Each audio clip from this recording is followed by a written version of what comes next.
ফেব্রুয়ারির প্রথমার্ধে জাতীয় নির্বাচন 2 মাস আগে তফসিল ঘোষণা, জানালেন সিইসি। সরকারের আনুষ্ঠানিক চিঠির অপেক্ষায় ইসি। দেশ বিনির্মাণে জনগণের সমর্থন চায় বিএনপি, বললেন তারেক রহমান। ফ্যাসিস্টদের বিরুদ্ধে ঐক্যবদ্ধ থাকার আহ্বান নেতাদের। রাজধানীতে বিএনপির র্যালি। জুলাই আন্দোলনের প্রথম শহীদ আবু সাইদ হত্যার বিচার শুরু। গণহত্যা মামলায় শেখ হাসিনার বিরুদ্ধে তৃতীয় দিনের মতো সাক্ষ্য গ্রহণ। নোয়াখালীতে ওমান ফেরত প্রবাসীকে আনতে গিয়ে নিয়ন্ত্রণ হারিয়ে মাইক্রোবাস খালে, প্রাণ গেল একই পরিবারের 7 জনের।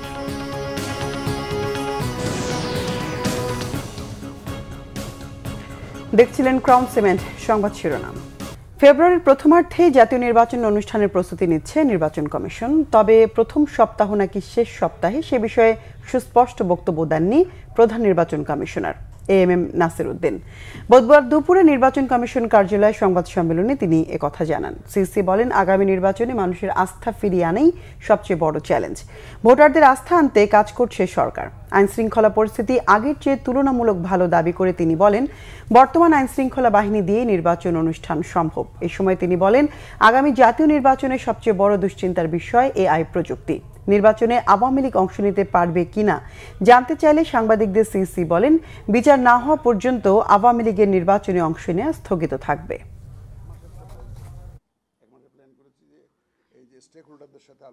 আস্থার সৃষ্টি, মানুষকে যে আস্থায় নিয়ে আসা, ভোটারদের যে আস্থা সৃষ্টি, একটা বড় চ্যালেঞ্জ হয়ে গেছে। ভোটারদেরকে কেন্দ্রে নিয়ে আসা, কারণ ওই যে একটা আছে যে আমি যে দীর্ঘ 8টা বাজে গেছে, 8টায় যারা গেছে তারা তো দিয়ে ফেলবে, আমারটাও দিয়ে ফেলবে। 10টা বাজে গেছে, এখন যে লাভ হবে ভোটটা তো দিয়ে ফেলবে বোধহয় আরেকজনে। এই জিনিস হবে না এবার। তো মানুষকে আস্থার জায়গায় দিতে হবে যে আপনারা এবার বিশ্বাস রাখুন যে এটা সুন্দর। মাননীয় প্রধান উপদেষ্টা বলেছেন যে উৎসবমুখ পরিবেশে ঈদের দিনের মতো উনি একটা ইলেকশন দেখতে চান। আমরা সেইটা সামনে রেখেই আমরা কাজ করছি। দেশ বিনির্মাণে জনগণের সমর্থন চেয়েছেন বিএনপির ভারপ্রাপ্ত চেয়ারম্যান তারেক রহমান। মতবিরোধ থাকলেও জাতীয় স্বার্থে রাজনৈতিক দলগুলোকে ফ্যাসিবাদ বিরোধী ঐক্য ধরে রাখার আহ্বানও জানান তিনি। জুলাই ঘোষণাপত্র ও নির্বাচনের সময় ঘোষণা করায় সরকারকে ধন্যবাদ জানান তারেক রহমান। রিপোর্ট করছেন সিকান্দার রেমান, ছবি তুলেছেন এম সেলিম ও আরিফুল ইসলাম মাসুম। ফ্যাসিবাদ মুক্তির স্বাদ। 2024 সাল 5 আগস্ট পালিয়ে যায় ক্ষমতায় থাকা প্রধানমন্ত্রী শেখ হাসিনা। জনতার বিজয়, সেই বিজয়ের 1 বছর। 36 দিনের কর্মসূচি বিএনপির, আয়োজনের শেষ দিন বিজয় র্যালি। বিপুল সংখ্যক, মানে চোখ যতদূর যায়, মানুষ আর মানুষ। পরিবর্তিত পরিস্থিতি, অনুকূল পরিবেশ, মানুষের উপচে পড়া ভিড় বিএনপির এই বিজয় র্যালিতে। বুধবার রাজধানীর নয়াপল্টনে দলের কেন্দ্রীয় কার্যালয়ের সামনের দৃশ্য।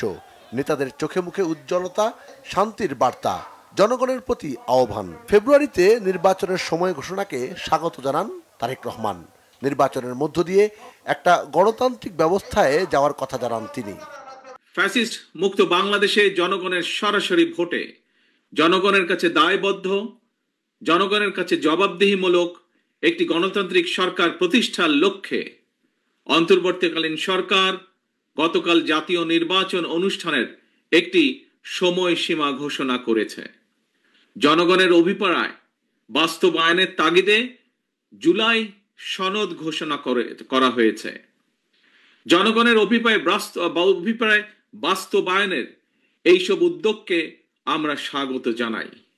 মানুষের গণতান্ত্রিক রাজনৈতিক অধিকার প্রতিষ্ঠার যাত্রাপথে বর্তমানে আমরা ইতিহাসের যে সন্ধিক্ষণ পার করছি, এই ঐতিহাসিক সময়টির জন্য দেশের গণতান্ত্রিকামী জনগণকে দীর্ঘ 1.5 দশকেরও বেশি সময় ধরে অপেক্ষা করতে হয়েছে। মতবিরোধ থাকলেও জাতীয় স্বার্থে রাজনৈতিক দলগুলোর মধ্যে ঐক্য ধরে রাখার আহ্বানও জানান বিএনপির ভারপ্রাপ্ত চেয়ারম্যান। যিনি যেই দলেরই সদস্য, রাজনৈতিক দলেরই সদস্য হন না কেন, আমাদের অবশ্যই সকলের একটি কথা মনে রাখা দরকার। ফ্যাসিবাদ শাসন আমলে আমরা কেউই নিরাপদ ছিলাম না। আমাদের সন্তানেরা কেউ নিরাপদ থাকতে পারেনি। আমাদের ভোটের অধিকার কেড়ে নেওয়া হয়েছিল। আমাদের সকল গণতান্ত্রিক রাজনৈতিক অধিকার কেড়ে নিয়ে গণতান্ত্রিকামী জনগণের জন্য সমগ্র সারা বাংলাদেশটাকেই বর্বর বন্দিখানা, আয়নাঘর বানিয়ে ফেলা হয়েছিল। আসুন দেশে গণতন্ত্র এবং আইনের শাসন নিশ্চিত করার জন্য রাষ্ট্র এবং সরকারে জনগণের কর্তৃত্ব প্রতিষ্ঠা করার জন্য হাজারো শহীদের রক্তের বিনিময়ে অর্জিত আমাদের গণতান্ত্রিক রাজনৈতিক অধিকারগুলোর সুষ্ঠু প্রয়োগ এবং চর্চা করি। র্যালির উদ্বোধন করেন তারেক রহমান। নয়াপল্টন থেকে শুরু হয়ে নাইটিঙ্গেল মোড়, পুরানা পল্টন, জাতীয় প্রেস ক্লাব, কদম ফোয়ারা, মৎস্য ভবন হয়ে শাহবাগে গিয়ে বিজয় র্যালি শেষ হয়। কোনো ধরনের ষড়যন্ত্র যাতে গণ অভ্যুত্থানের মূল চেতনা নস্যাৎ করতে না পারে সেদিকে সজাগ থাকতে নেতাকর্মীদের নির্দেশনা দিলেন বিএনপি নেতারা। তারা বললেন, একটি গণতান্ত্রিক সরকার গঠনের মাধ্যমে এদেশের মানুষের আশা আকাঙ্ক্ষা পূরণ করা হবে। সিকান্দার রহমান, বাংলা ভিশন, ঢাকা। ফেব্রুয়ারিতে নির্বাচনের সময় ঘোষণাকে স্বাগত জানিয়েছে বিএনপি। চেয়ারপারসনের গুলশানের রাজনৈতিক কার্যালয়ে সংবাদ সম্মেলনে বিএনপির মহাসচিব মির্জা ফখরুল ইসলাম আলমগীর একথা জানান। বিএনপির মহাসচিব বলেন, তার দলের উদ্দেশ্য হচ্ছে নির্বাচনের মধ্য দিয়ে একটা গণতান্ত্রিক ব্যবস্থাতে যাওয়া। বিএনপি নির্বাচন ছাড়া অন্য কোনো কিছুতে বিশ্বাস করে না বলে মন্তব্য তার। বলেন, গোটা জাতি মনে করে অতি দ্রুত একটি নির্বাচন একমাত্র পথ, যা দিয়ে বর্তমান রাজনৈতিক সংকট থেকে উত্তরণ করে গণতন্ত্রের দিকে যাত্রা হবে। মির্জা ফখরুল বলেন, যারা হতাশ হয়েছে তারা সারা জীবন হতাশ থাকে। তার আশা একটা পজিটিভ দৃষ্টিভঙ্গি এই জাতীয় এবং গণতান্ত্রিক উত্তরণের পথকে পরিষ্কার করবে। বর্তমান আইনশৃঙ্খলা পরিস্থিতিতেও সুষ্ঠু নির্বাচন সম্ভব বলে মন্তব্য করেন বিএনপির মহাসচিব। রাজনৈতিক দলগুলোর সাথে আলাপ আলোচনার ঐতিহ্য ভেঙে প্রধান উপদেষ্টা একতরফা নির্বাচনী টাইমলাইন ঘোষণা করেছেন বলে মন্তব্য করেছেন জামাত ইসলামীর নায়েবে আমির ডাক্তার সৈয়দ আব্দুল্লাহ মোহাম্মদ তাহের। রাজধানীতে এক সংবাদ সম্মেলনে তিনি বলেন, নির্বাচনের উপযুক্ত পরিবেশ এখনও তৈরি হয়নি। সরকারকে জুলাই সনদের ভিত্তিতে ভোট গ্রহণের দাবি জানান তিনি। নির্বাচনের যে তারিখ ঘোষণা হয়েছে, এটা আমাদের আমিরে জামাতের যে টাইমলাইন বলেছিল সেটাকে এটা স্যাটিসফাই করে এবং আমরা এই নির্বাচনকে ইতিবাচকভাবে দেখি। কিন্তু নির্বাচনের আগে আমরা যে কয়েকটি দাবি দিয়েছি, এই দাবিগুলো পূরণ হওয়া অপরিহার্য। আমরা মনে করি পিআর পদ্ধতিটা হচ্ছে বাংলাদেশের সুষ্ঠু নির্বাচনের জন্য একটা মাইল ফলক হতে পারে।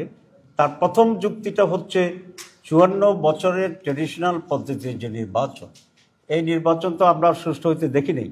এই জন্য প্রধান উপদেষ্টা ঘোষিত টাইমলাইন অনুযায়ী অবাধ, সুষ্ঠু, নিরপেক্ষ ও গ্রহণযোগ্য নির্বাচন করার জন্যই জুলাই সনদের ভিত্তিতে আগামী নির্বাচনের ব্যবস্থা গ্রহণ করতে হবে। ফেব্রুয়ারিতে নির্বাচনে এনসিপির আপত্তি নেই, তবে নির্বাচনের আগে গণহত্যাকারীদের বিচার দৃশ্যমান ও সংস্কার নিশ্চিত করার দাবি দলটির। ব্রিফিংয়ে কথা বলেছেন এনসিপির সদস্য সচিব আক্তার হোসেন। আক্তার হোসেন বলেন, মাঠ পর্যায়ে নিরাপত্তা নিশ্চিত করে লেভেল প্লেইং ফিল্ড নিশ্চিত করতে হবে। এছাড়া জুলাই ঘোষণাপত্রে জুলাই যোদ্ধাদের প্রকৃত সংখ্যা নির্ধারণে সরকার ব্যর্থ হয়েছে বলে অভিযোগ করা হয়। বলেন, গত 16 বছর ধরে বাংলাদেশের মানুষ যে আকাঙ্ক্ষা রেখেছিল জুলাই ঘোষণাপত্রে, তার অনেক কিছু অপূর্ণ রয়েছে। পিলখানা হত্যাকাণ্ড সহ যে বিষয়গুলো মানুষের জীবনে ছাপ রেখে গেছে, সেই বিষয়গুলো এই ঘোষণাপত্রে থাকতে পারত বলে মনে করেন আক্তার হোসেন। জুলাই ঘোষণাপত্র নতুন সংবিধানে অন্তর্ভুক্ত করার দাবিও জানান তিনি। সরকার যে সময়সীমার মধ্যে নির্বাচন আয়োজন করতে চায় তাতে আমাদের আপত্তির কোনো জায়গা নেই, কিন্তু নির্বাচন আয়োজনের পূর্বে সরকারের অবশ্য পালনীয় কিছু কর্তব্যের জায়গা রয়েছে। এ সরকার গণহত্যাকারীদের বিচার করা এবং রাষ্ট্র কাঠামোর গুণগত পরিবর্তনের জন্য সংস্কারের ম্যান্ডেট নিয়ে সরকারের যাত্রা শুরু হয়েছে। অতএব নির্বাচনের পূর্বেই সংস্কার, বিচারকে দৃশ্যমান করা, মাঠ প্রশাসনের নিরপেক্ষতা নিশ্চিত করা, লেভেল প্লেইং ফিল্ড নিশ্চিত করার নিশ্চয়তা আমাদেরকে দিতে হবে। জুলাই গণ অভ্যুত্থানের প্রথম শহীদ আবু সাইদ হত্যা মামলার 30 আসামির অভিযোগ গঠন করে আনুষ্ঠানিক বিচার শুরুর আদেশ দিয়েছেন ট্রাইব্যুনাল। আগামী 27 ও 28 তারিখ সূচনা বক্তব্য ও সাক্ষ্য গ্রহণের তারিখ নির্ধারণ করেছে ট্রাইব্যুনাল। বুধবার বিচারপতি নজরুল ইসলাম চৌধুরীর নেতৃত্বাধীন 3 সদস্যের ট্রাইব্যুনাল সকল আসামির অব্যাহতির আবেদন খারিজ করে এই আদেশ দেন। এছাড়া পলাতক শেখ হাসিনা ও আসাদুজ্জামান খান কামালের বিরুদ্ধে তৃতীয় দিনের মতো সাক্ষ্য গ্রহণ শেষ হয়েছে। এদিন আবু সাইদকে গুলি করার প্রত্যক্ষদর্শী আদালতে সাক্ষী দেন। বেসরকারি টেলিভিশন এনটিভির রংপুরের সিনিয়র সাংবাদিকও এই মামলায় সাক্ষী দিয়েছেন। আন্তর্জাতিক অপরাধ ট্রাইব্যুনাল 1-এ মানবতা বিরোধী অপরাধের এই মামলার পরবর্তী সাক্ষ্য গ্রহণ শুরু হবে 17 আগস্ট।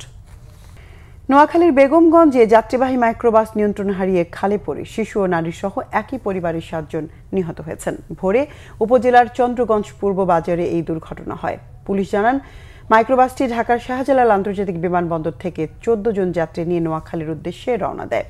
চন্দ্রগঞ্জ পূর্ব বাজারে পৌঁছলে মাইক্রোবাসটি নিয়ন্ত্রণ হারিয়ে পাশের খালে পড়ে যায়। এতে ঘটনাস্থলেই ৩ জন শিশুসহ নারীসহ ৭ জন নিহত হন। পরে ফায়ার স্টেশনের একটি ইউনিট ঘটনাস্থলে পৌঁছে লাশগুলো উদ্ধার করে। এদিকে দুপুরে সুনামগঞ্জ সিলেট আঞ্চলিক মহাসড়কের বাহাদুরপুর এলাকায় একটি বাস একটি সিএনজি অটোরিকশাকে চাপা দিলে সংঘর্ষে ২ শিক্ষার্থী সহ ৩ জন নিহত হন। নিহতরা হলেন সুনামগঞ্জ টেক্সটাইল ইনস্টিটিউটের প্রথম বর্ষের শিক্ষার্থী আফসানা খুশি, সুনামগঞ্জ বিজ্ঞান ও প্রযুক্তি বিশ্ববিদ্যালয়ে ভর্তিচ্ছু শিক্ষার্থী স্নেহা চক্রবর্তী এবং আলিপাড়া এলাকার সিএনজি যাত্রী শফিকুল ইসলাম। এছাড়া সকালে চট্টগ্রামে বিজিসি ট্রাস্ট বিশ্ববিদ্যালয়ের শিক্ষার্থী পরিবহনকারী একটি বাসের সঙ্গে হানিফ পরিবহনের একটি বাসের মুখোমুখি সংঘর্ষে অন্তত ১৫ জন আহত হয়েছেন। গ্রাহকদের অর্থ নিয়ে লাপাত্তা হওয়া ফ্লাইট এক্সপার্টের সঙ্গে জড়িত সকলের শাস্তি দাবি করেছেন association of travel agents of Bangladesh ATAB সদস্যরা। বিক্ষুব্ধ সদস্যরা আটাবের সভাপতি ও মহাসচিব সহ অনিয়ম জালিয়াতির দৃষ্টান্তমূলক শাস্তি চান। বৃহস্পতিবার দুপুরে রাজধানীর নয়াপল্টনে আটাব কার্যালয়ের সামনে মানববন্ধনে দাবি জানান তারা। দুর্নীতির অভিযোগে আটাব পর্ষদ বাতিল করে প্রশাসক নিয়োগের ঘটনায় স্বস্তি প্রকাশ করেন বিক্ষুব্ধরা। অনলাইনে বুকিংয়ের পোর্টাল খুলে লাখ লাখ টাকা আত্মসাৎ এবং কৃত্রিম সংকট তৈরি করে ফ্লাইটের টিকিটের দাম বাড়ানোর সিন্ডিকেট সদস্যদের বিরুদ্ধে কঠোর ব্যবস্থা নেওয়ার দাবি উঠেছে মানববন্ধনে। পরে এই বিষয়ে একটি র্যালি নয়াপল্টন থেকে শুরু হয়ে কাকরাইল মোড় ঘুরে বিএনপির কার্যালয়ের সামনে পৌঁছে শেষ হয়। আটাবের বাতিল কমিটির সদস্যদের বিরুদ্ধে কোটি কোটি টাকা আত্মসাতের অভিযোগ তুলেছেন আটাবের সাবেক নেতৃবৃন্দ ও সাধারণ সদস্যরা।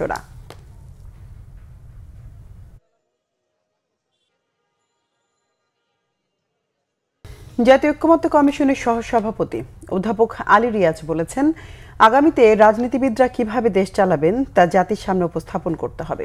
একটি অভ্যুত্থান পরবর্তী সময়ে সংস্কারের যে সুযোগ তৈরি হয়েছে তা কাজে লাগানোর মানসিকতা থাকতে হবে বলেও মনে করেন তিনি। রাজধানীর সিরডাপ মিলনায়তনে আয়োজিত এক গোলটেবিলে তিনি এসব কথা বলেন। অনুষ্ঠানে সিনিয়র সাংবাদিক মতিউর রহমান চৌধুরী বলেন, অন্তর্বর্তী সরকারের আমলে বেহেশতে আছে দেশের গণমাধ্যম। তবে ভবিষ্যতে রাজনৈতিক সরকারের আমলে পরিস্থিতি কোন দিকে যায় এবং গণমাধ্যম স্বাধীনভাবে লিখতে পারবে কিনা তা নিয়ে শঙ্কা প্রকাশ করেন তিনি। মতিউর রহমান চৌধুরী বলেন, তাকে আওয়ামী লীগ সরকার প্রায় ১০ মাস দেশে ঢুকতে না দিলেও সম্পাদক পরিষদ একটি বিবৃতি পর্যন্ত দেয়নি। ছাত্র জনতার ঐতিহাসিক গণঅভ্যুত্থানের বর্ষপূর্তি উপলক্ষে দেশের বিভিন্ন জায়গায় সমাবেশ ও বিজয় র্যালি হয়েছে। সিলেটে বিএনপির স্থায়ী কমিটির সদস্য ডক্টর আব্দুল মঈন খান বলেছেন, বাংলাদেশকে সত্যিকার গণতান্ত্রিক রাষ্ট্রে পরিণত করার লক্ষ্যে সবাইকে ঐক্যবদ্ধ থাকতে হবে, আর এর একমাত্র উপায় অবাধ, সুষ্ঠু ও স্বচ্ছ নির্বাচন। প্রতিনিধিদের পাঠানো তথ্য ছবিতে ডেস্ক রিপোর্ট। বৈরী আবহাওয়া উপেক্ষা করে সিলেটের রেজিস্ট্রারি মাঠে জড়ো হতে থাকে বিএনপির নেতাকর্মীরা। সেখান থেকে বিজয় মিছিলটি নগরের বন্দরবাজার সড়ক প্রদক্ষিণ করে কালেক্টর জামে মসজিদের সামনে গিয়ে শেষ হয়। এর আগে গণ অভ্যুত্থানের বর্ষপূর্তি উপলক্ষে সিলেট জেলা ও মহানগর বিএনপির বিজয় র্যালি পূর্ব সমাবেশে বিএনপির স্থায়ী কমিটির সদস্য আব্দুল মঈন খান বলেন, স্বৈরাচারী সরকারের বিরুদ্ধে দীর্ঘদিনের ক্ষোভ পুঞ্জীভূত হয়েই বৈষম্য বিরোধী আন্দোলন শুরু হয়। আমরা ঐক্যবদ্ধভাবে একটি আদর্শে এবং একটি উদ্দেশ্যে আমরা স্থির থাকব। এই আদর্শ এবং উদ্দেশ্য কি? বাংলাদেশকে একটি গণতান্ত্রিক, সত্যিকার গণতান্ত্রিক রাষ্ট্রে পরিণত করতে হবে। এদিকে কেন্দ্রীয় বিএনপির সাংগঠনিক সম্পাদক জি.কে. গৌস বলেছেন, ষড়যন্ত্রকারীরা এখন সক্রিয় রয়েছে। নির্বাচন বানচালের চেষ্টা করলেও জনগণের কাছে তা ধূলিসাৎ হবে। হবিগঞ্জে জেলা বিএনপির বিজয় মিছিলের পূর্বে তিনি একথা বলেন। উপস্থিত ছিলেন জেলা বিএনপির যুগ্ম আহ্বায়ক মিজানুর রহমান চৌধুরী সহ অন্যরা। বর্ষপূর্তি উপলক্ষে বিএনপির বিজয় র্যালি হয়েছে গোপালগঞ্জে। দুপুরে লঞ্চঘাট এলাকার গোল চত্বর থেকে র্যালিটি শহরের বিভিন্ন সড়ক প্রদক্ষিণ করে। উপস্থিত ছিলেন জেলা বিএনপির আহ্বায়ক শরীফ রফিকুজ্জামান। ফ্যাসিস্ট হাসিনা ও ৭১-এর পরাজিত শক্তির উত্থান ঠেকাতে নেতাকর্মীদের নির্বাচনী মাঠে নেমে পড়ার আহ্বান জানিয়েছেন কেন্দ্রীয় বিএনপির সহকর্মসংস্থান বিষয়ক সম্পাদক ওয়াদুদ ভূঁইয়া। দুপুরে খাগড়াছড়ির পুরো শাপলা চত্বরে জুলাই গণ অভ্যুত্থান দিবস উপলক্ষে আয়োজিত সমাবেশে তিনি এ আহ্বান জানান। জেলা বিএনপির আয়োজনে বিজয় মিছিল হয়েছে সুনামগঞ্জে। এতে উপস্থিত ছিলেন কেন্দ্র সহ সাংগঠনিক সম্পাদক কলিমউদ্দিন মিলন ও কার্যনির্বাহী কমিটির সদস্য মিজানুর রহমান চৌধুরী। বর্ষপূর্তি উপলক্ষে বর্ণাঢ্য র্যালি ও আলোচনা সভা হয়েছে সাতক্ষীরার তালায়। র্যালিটি উপজেলা সদরের গুরুত্বপূর্ণ সড়ক প্রদক্ষিণ করে একই স্থানে আলোচনা সভায় মিলিত হয়। প্রধান অতিথি হিসেবে বক্তব্য রাখেন বিএনপির কেন্দ্রীয় কমিটির প্রকাশনা বিষয়ক সম্পাদক হাবিবুল ইসলাম হাবিব। দিনটি উপলক্ষে ঝিনাইদহে উজির আলী স্কুলের সামনে থেকে একটি র্যালি বের করে বিএনপির নেতাকর্মীরা। শহরের বিভিন্ন সড়ক ঘুরে র্যালিটি শহীদ মিনারের সামনে গিয়ে শেষ হয়। Bangla vision news desk. কিশোরগঞ্জের করিমগঞ্জে প্রতিপক্ষকে ফাঁসাতে নিজ মেয়েকে হত্যার অভিযোগে বাবা সহ 3 জনকে মৃত্যুদণ্ড দিয়েছেন আদালত। দুপুরে সকল আসামির অনুপস্থিতিতে কিশোরগঞ্জের সিনিয়র জেলা ও দায়রা জজ আদালতের বিচারক মোহাম্মদ নুরুল আমিন বিপ্লব এই রায় দেন। 2016 সালের 10 অক্টোবর রাতে আনোয়ারুল ইসলাম তার বাড়ির পাশে নুরুল ইসলামের পতিত জমিতে অপর আসামিদেরকে সাথে নিয়ে পরিকল্পিতভাবে নিজ মেয়ে মীরা আক্তার আসমাকে গলা কেটে হত্যা করে। হত্যার পরে আসামিরা প্রতিপক্ষের নামে মামলা করে। করিমগঞ্জ থানার এসআই অলোক কুমার দত্ত আসামিদের বিরুদ্ধে একটি মামলা করেন। এদিকে নড়াইলের লোহাগড়া উপজেলায় 3 বছরের শিশু কন্যা নুসরাত জাহান রোজাকে হত্যার অভিযোগে সৎমা জোবাইদা বেগমকে যাবজ্জীবন কারাদণ্ড দিয়েছে আদালত। দুপুরে নড়াইলের সিনিয়র জেলা ও দায়রা জজ আদালতের বিচারক শারমিন নিগার এই আদেশ দেন। দেশের বিভিন্ন জায়গার আরও কিছু খবর নিয়ে দেখুন আরও একটি ডেস্ক রিপোর্ট। ময়মনসিংহে বাংলাদেশ সেনাবাহিনী পরিচালিত বিশেষায়িত শিক্ষা প্রতিষ্ঠান প্রয়াস পরিদর্শন করেছেন সমাজ কল্যাণ এবং মহিলা ও শিশু বিষয়ক উপদেষ্টা শারমিন এস মুর্শিদ। এ সময় তিনি বলেন, বিশেষ মেধার শিশুদের বিশেষ যত্নের প্রয়োজন। তাদের মেধার বিকাশের জন্য তেমনই কাজ করছে সেনাবাহিনী। গণ অভ্যুত্থানের শোক ও বিজয় বর্ষপূর্তি উপলক্ষে নোয়াখালীতে সমাবেশ করেছে বিএনপি। সেনবাগ উপজেলা বিএনপির আয়োজনে এতে বক্তব্য রাখেন দলের চেয়ারপারসনের উপদেষ্টা জয়নুল আবদিন ফারুক। বিএনপির ভারপ্রাপ্ত চেয়ারম্যান তারেক রহমানের শ্বশুর সাবেক নৌবাহিনী প্রধান রিয়ার অ্যাডমিরাল মাহবুব আলী খানের 41তম মৃত্যুবার্ষিকী পালিত হয়েছে বগুড়ায়। এ উপলক্ষে বাদ জোহর শহরের বাইতুর রহমান সেন্ট্রাল মসজিদে বিশেষ এক দোয়ার আয়োজন করে পরিবারের সদস্যরা। উপস্থিত ছিলেন বিএনপি চেয়ারপারসনের উপদেষ্টা হেলালুজ্জামান তালুকদার, জেলা বিএনপির সভাপতি রেজাউল করিম বাদশা সহ বিভিন্ন পর্যায়ের নেতারা। লালমনিরহাট সদর উপজেলার রাজপুর ইউনিয়নে পানিবন্দী 5 শতাধিক পরিবারের মাঝে ত্রাণ বিতরণ করেছে বিএনপি। এ সময় তিস্তাপাড়ের বাসিন্দাদের দুর্দশা নিয়ে কথা বলেন বিএনপির জাতীয় নির্বাহী কমিটির সাংগঠনিক সম্পাদক অধ্যক্ষ আসাদুল হাবিব দুলু। বাগেরহাট জেলা মুক্তিযোদ্ধা সংসদের আয়োজনে মতবিনিময় সভা হয়েছে। জেলা মুক্তিযোদ্ধা কমপ্লেক্সে জেলা মুক্তিযোদ্ধা সংসদের আহ্বায়ক বীর মুক্তিযোদ্ধা এমডি আকবর রাজাদের সভাপতিত্বে সভায় বিভিন্ন জায়গা থেকে আসা বীর মুক্তিযোদ্ধারা অংশগ্রহণ করেন।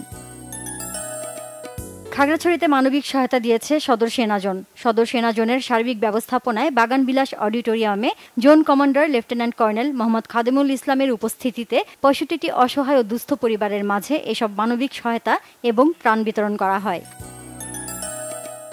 ময়মনসিংহে বাংলাদেশ পরমাণু কৃষি গবেষণা ইনস্টিটিউট বিনা উদ্ভাবিত জাতসমূহ সম্প্রসারণ এবং শস্য বিন্যাসে অন্তর্ভুক্তিকরণ শীর্ষক আঞ্চলিক কর্মশালা হয়েছে। কর্মশালায় প্রধান অতিথির বক্তব্য রাখেন বিনার মহাপরিচালক ডক্টর মোহাম্মদ আবুল কালাম আজাদ। কেরানীগঞ্জে উপজেলা মাধ্যমিক শিক্ষা অফিসের আয়োজনে কৃতি শিক্ষার্থীদের মাঝে পুরস্কার দেয়া হয়েছে। অনুষ্ঠানে প্রধান অতিথি ছিলেন ঢাকা অঞ্চলের মাধ্যমিক ও উচ্চশিক্ষা অধিদপ্তরের পরিচালক professor Fakir Mohammad Nuruzzaman. Naznin Akter, Bangla vision news desk. সংবাদ শেষ করব ক্রাউন সিমেন্ট শিরোনামগুলো আরেকবার জানিয়ে। ফেব্রুয়ারির প্রথমার্ধে জাতীয় নির্বাচন, 2 মাস আগে তফসিল ঘোষণা, জানালেন সিইসি। সরকারের আনুষ্ঠানিক চিঠির অপেক্ষায় ইসি। দেশ বিনির্মাণে জনগণের সমর্থন চায় বিএনপি, বললেন তারেক রহমান। ফ্যাসিস্টদের বিরুদ্ধে ঐক্যবদ্ধ থাকার আহ্বান নেতাদের। রাজধানীতে বিএনপির র্যালি। জুলাই আন্দোলনের প্রথম শহীদ আবু সাইদ হত্যার বিচার শুরু। গণহত্যা মামলায় শেখ হাসিনার বিরুদ্ধে 3য় দিনের মতো সাক্ষ্য গ্রহণ। নোয়াখালীতে ওমান ফেরত প্রবাসীকে আনতে গিয়ে নিয়ন্ত্রণ হারিয়ে মাইক্রোবাস খালে, প্রাণ গেল একই পরিবারের 7 জনের।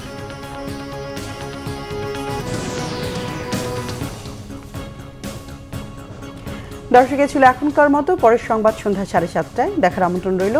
এছাড়া বাংলা ভিশন সংবাদ ও সংবাদ সংশ্লিষ্ট অনুষ্ঠান দেখতে ভিজিট করুন www.bvnews24.com ও facebook.com/banglavisionnews এবং সাবস্ক্রাইব করুন youtube.com/banglavisionnews। এতক্ষণ সঙ্গে থাকায় ধন্যবাদ সবাইকে।